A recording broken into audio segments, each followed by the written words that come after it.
I am very quickly starting to run out of bullshit to talk about during these types of like these when I do these sitting in queue type of openings. Uh, I am running out of bullshit to talk about, and it's just like it leads to me sitting here for like about a solid 30 seconds in awkward silence while I'm trying desperately to rack my brain for something to think about. And we immediately have a blacklisted eagle. Despite there being only one carrier in the queue, by the way, we end up with fucking super carriers. So that's always fun. Let's see here. And there's two carriers because there's a Kearsarge as well. Because, planes. It's not what everyone wants more of. Uh, Des Moines Marceau radars. And I'm not even going to attempt to pronounce that. Ain't that right, Stewie? Elbing and Kitakazi. Hey, yes, Stewie, I hear you. But, anyway, one of the, things that I just kind of been thinking about recently was the original Puerto Rico dockyard, because I've been watching a bunch of videos, even though that was in, like, even though that was in like 2019 or going into 2020, that was a long time ago. But I just started thinking about that particular shit show, and I was like, damn, that was funny.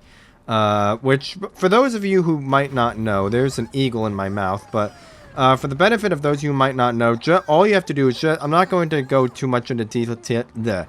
And of course, the fucking eagle is going to strike me, because I mean, it's a carrier, that's what they do, but just go on YouTube. I'm not going to explain too much of it right here, because that would kind of subtract from the comedy value, I feel like.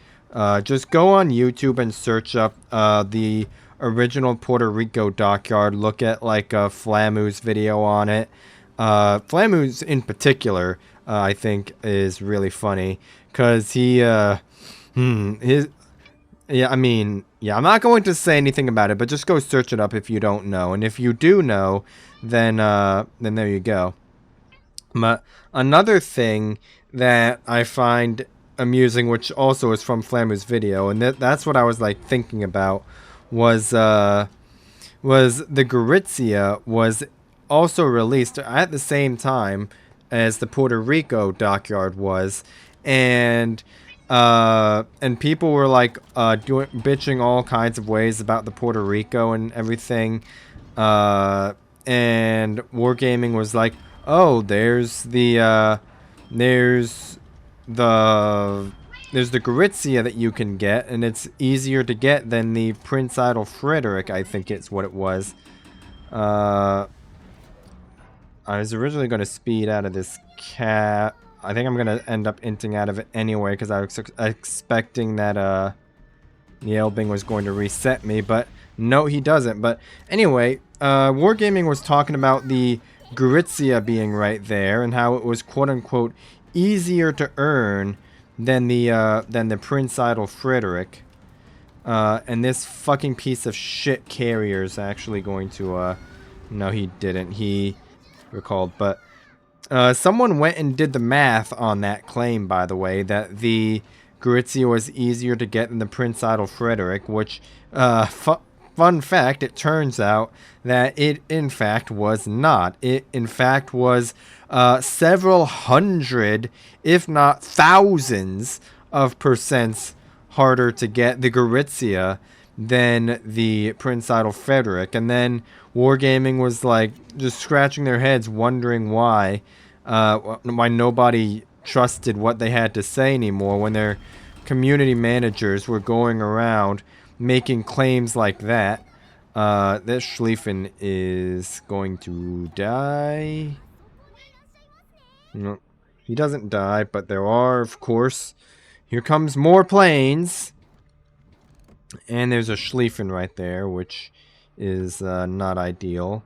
Well, not any more ideal than there being a Moskva there either. Alright, Stu. There's not really a whole Am I actually going to int into these? No, I'm not. Okay. I was about to say. There's the Cerberus, there's the Mosfa.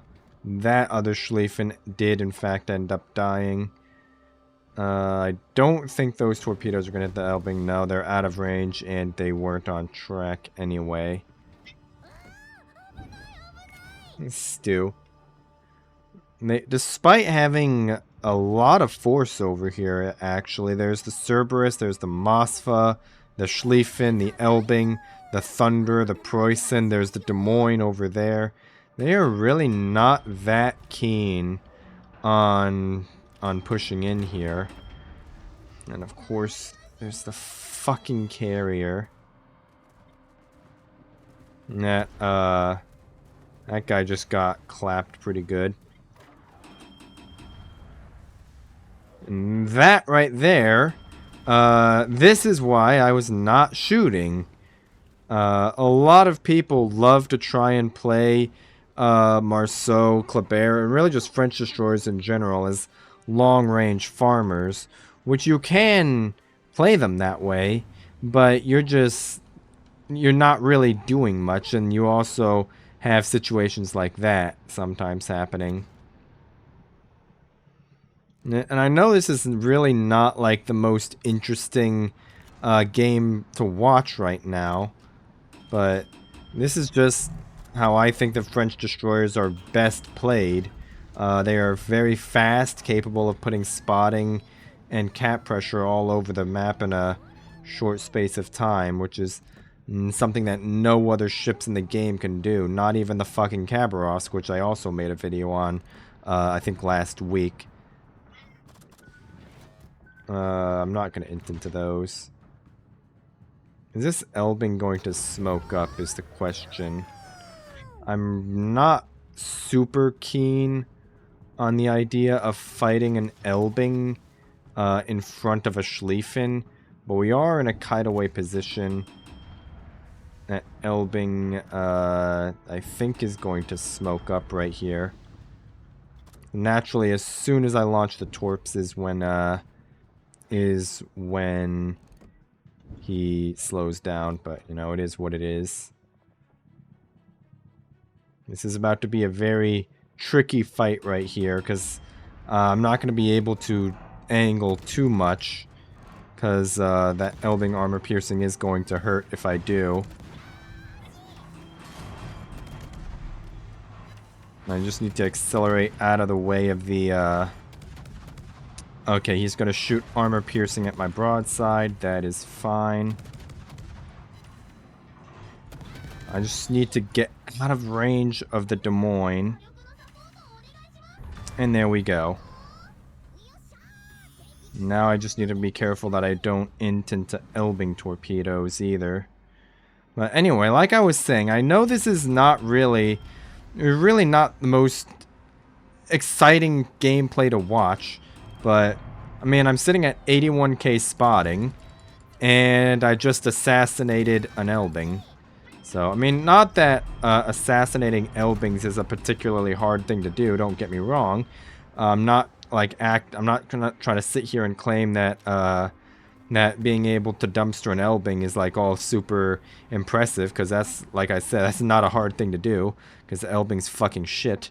But, you know, this is also quickly turning into one of these games. And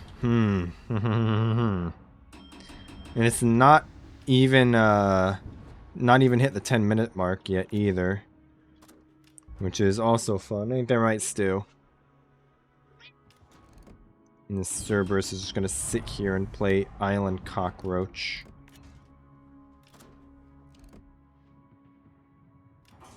Schlieffen is barely out of range, so hopefully we should be able to stay undetected here, as long as these islands are tall enough, which they in fact are. No, this Cerberus is probably going to just accelerate back into the island where he was. which he in fact is going to do. Or not? Question mark. Oh, there's a Preußen walking down the middle. And yeah, that Cerberus is just gonna accelerate his head back into the rock. It's GK. Am I gonna be able to hit this guy? There goes Cerberus smoke.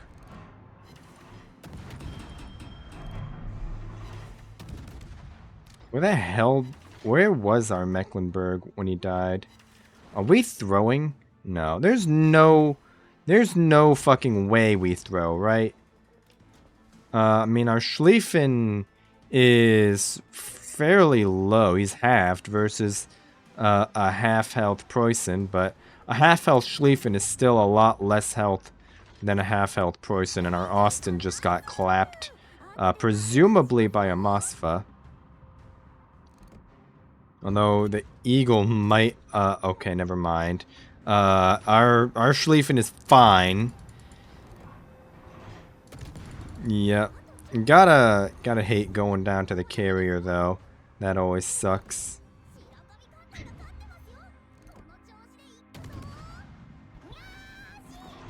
And this Cerberus' own smoke blocked line of sight, which is amusing. And hold on, let's see here. Always a monkey and a CV to ruin your day. I love how it wasn't even the Preußen that just got dunked on by the Eagle. It wasn't even the Preußen that said that. It was, who was that? The fucking Vermont. Although we actually might still be throwing this, actually. As, I mean, there's a Thunder right there. I think now is the time where we are going to have to farm. Because we need to put this Thunderer down and help out our Moskva. If we can fucking aim. Here we go. This Thunder's thankfully not looking over at us right now. Which I'm okay with. But I also kind of hope that he would, to take some of this pressure off of our Moskva. Because the Moskva is a tough ship, but it is still a cruiser at the end of the day. It does not like 18-inch armor piercing any more than the next person. And there goes the Moskva, which is unfortunate. The Jaeger did not manage to kill the Eagle, which is also unfortunate.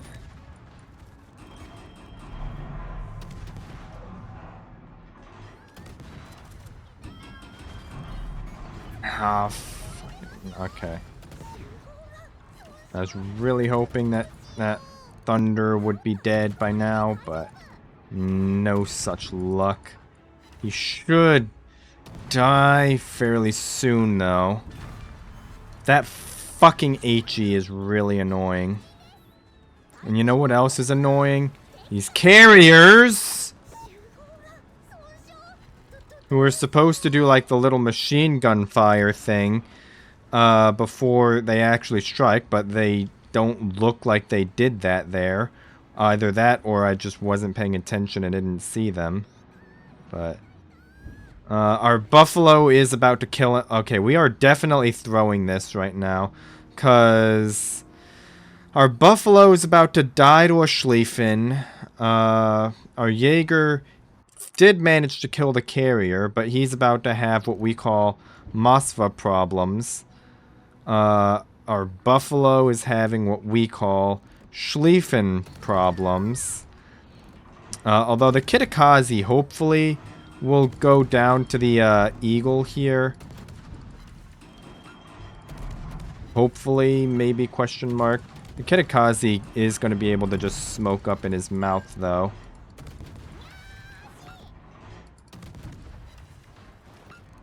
I think we still might have a shot at this, depending on what the rest of the enemy team does right now.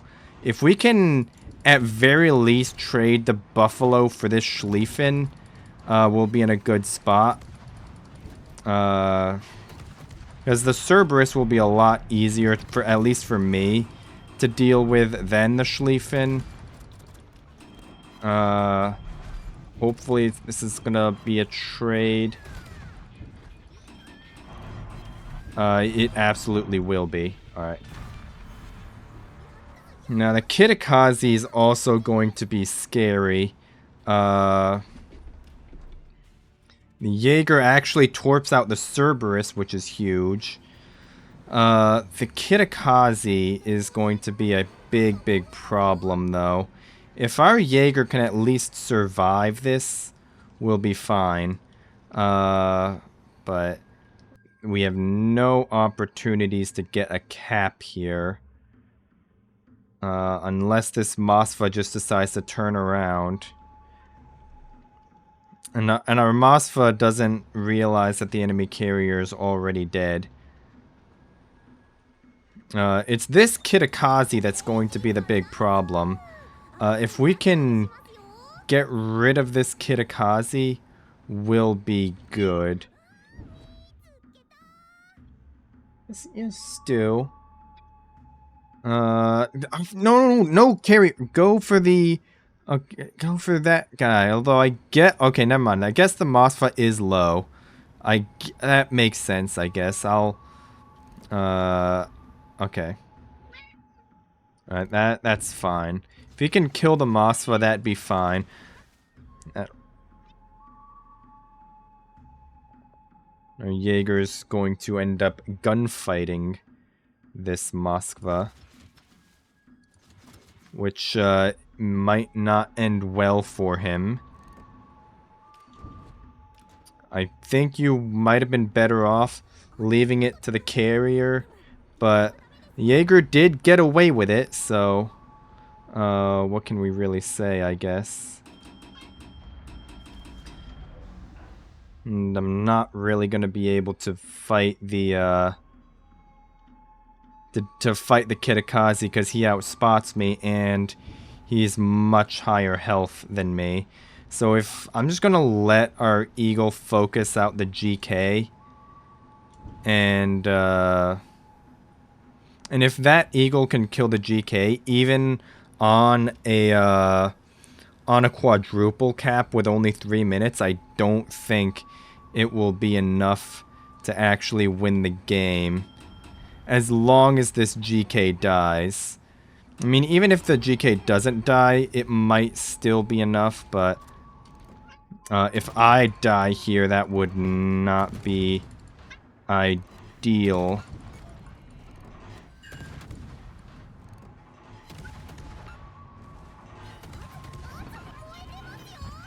Oh, son of a bitch. I got greedy there, but it should be okay, because we did at least manage to reset A for even longer.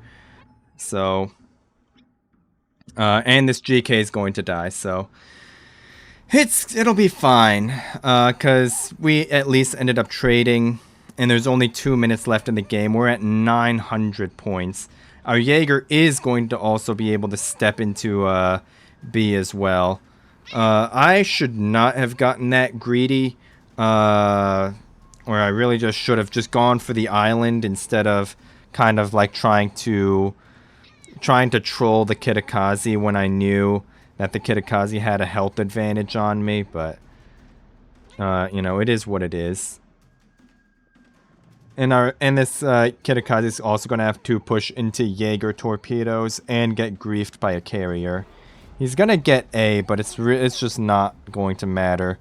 Because, okay, that looked weird. I did not see any tracers in the water there. But like I said, it's ultimately not going to matter. Because this game's either going to end in a minute when the clock runs down, or it's going to end when this carrier kills the Kitakaze. Isn't that right, Stewie? And Kitakazi manages to dodge those, which is... he's going to manage to also dodge the carrier. Best drop of 2024, by the way. But, yeah, this Jaeger just needs to run, because there's only 30 seconds left. And even with the quadruple cap. No, don't fucking run into the island there. Just fucking full speed. Just full speed out of there. Okay, he is going to turn out. And I don't think the Kitakazi is going to have enough time to cross that gap. No, he's not. Okay. That was a little... That got a lot closer than it needed to be, if we're being honest. But we still pulled it through, Mr. Stewie. So, we definitely take those. I mean, poor Kitakazi. He had a... Honestly, a bunch of their team had a pretty decent run there. The Kita, almost 1,700 on a loss. 2 1,300s, a 1,200. And 2 people with over 1,000. You know. Sucks to be them. Because they had that Elbing and that Des Moines. And the Kearsarge who got griefed by the carrier. But we had that Buffalo. And, well, yeah.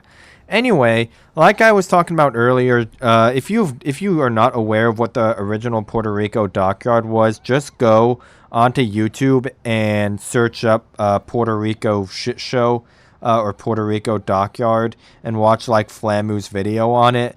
Yeah, you'll be laughing for a long ass time after that, but that is going to be it for today. I am not going to push my luck after that. We know how pushing my luck tends to go, thinking of the Cabaros video last week. So that is going to be it for today, and I will see you on Thursday.